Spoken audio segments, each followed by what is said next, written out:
प्रवेशद्वार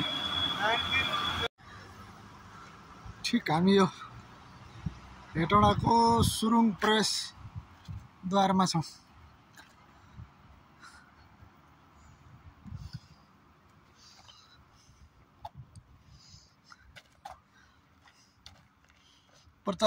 यो हामी सुरुङ मार्गमा आइपुग्यौँ। हेटौडाको चुरिया माईको नजिकै छ अनि यतातिर यहाँबाट प्रवेश गर्ने नेपालको पहिलो सुरुङ भनौँ न। त्यहाँ बाहिरबाट हामी प्रवेश गर्न सक्छौँ। त्यसपछि यो यसरी यता गएको चाहिँ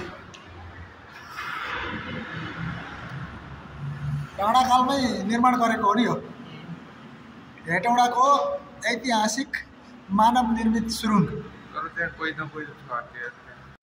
अहिले हामी यो हेटौडाको ऐतिहासिक सुरुङ भित्र छौँ है। वहाँ तल देखेछ नि, त्यहाँ निस्किन्छ। यो छोटो सुरुङ हो तर मान्छेले बनाएको सुरुङ हो कि।